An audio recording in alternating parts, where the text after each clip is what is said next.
Achayans gold 20 വർഷത്തെ പാരമ്പര്യം, 26 ഷോറൂമുകൾ. Call 8590046916.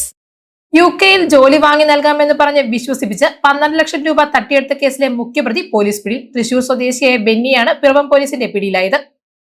യുകെയിൽ ജോലി വാങ്ങി നൽകാമെന്ന് പറഞ്ഞ് വിശ്വസിപ്പിച്ച് പിറവം സ്വദേശിയായ യുവാവിൽ നിന്നും 12 ലക്ഷം രൂപ തട്ടിയ കേസിൽ ഒളിവിൽ കഴിഞ്ഞു വന്നിരുന്ന തൃശൂർ സ്വദേശിയായ മുഖ്യപ്രതിയെ പിറവം പോലീസ് അറസ്റ്റ് ചെയ്തു. കണ്ണൂർ, തൃശൂർ ജില്ലകളിലായി 13 കേസുകളിൽ പ്രതിയായ തൃശൂർ അത്താണി സ്വദേശി ബെന്നിയാണ് പിടിയിലായത്.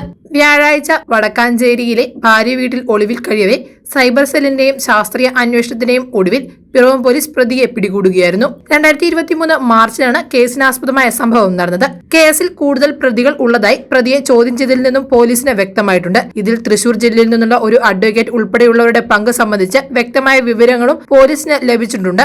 പുത്തൻകുരിശ് ഡിവൈഎസ്പി നിഷാദ് മോഹന്റെ നിർദ്ദേശാനുസരണം Piravom police station SHO Santhosh കുമാറിന് കിട്ടിയ രഹസ്യവിവരത്തിന്റെ അടിസ്ഥാനത്തിൽ SI സെയ്ദ് മുഹമ്മദ്, ബിജു NB, ASIമാരായ ചന്ദ്രബോസ്, സന്ദീപ്, യോഹന്നാൻ എന്നിവരുടെ സംഘമാണ് പ്രതിയെ പിടികൂടിയത്. പിടികൂടിയ പ്രതിയെ കോടതിയിൽ ഹാജരാക്കി റിമാൻഡ് ചെയ്തു. News desk, Muvattupuzha news. എന്റെ കാഴ്ചയ്ക്ക് ചില ബുദ്ധിമുട്ടുകൾ അനുഭവപ്പെടാൻ തുടങ്ങിയത് ഈയിടെയാ. ആദ്യം ടെൻഷനായി. മകളാ പറഞ്ഞത് അഹല്യയിൽ പോകാൻ. അഹല്യയ്ക്ക് 30 വർഷത്തെ പാരമ്പര്യവും വിശ്വസ്തതയുമുണ്ട്. അഹല്യയിലെ വിദഗ്ധരായ ഡോക്ടർമാരുടെ ചികിത്സ കൊണ്ട് എനിക്ക് എന്റെ കാഴ്ചശക്തി പൂർണ്ണമായും തിരിച്ചു കിട്ടി. ഇപ്പൊ എനിക്ക് ഈസിയായി വായിക്കാം. നേത്ര സംരക്ഷണത്തിന് നമ്മുടെ Ahalya. Ahalya foundation eye hospital, കേരളത്തിൽ എല്ലായിടത്തും.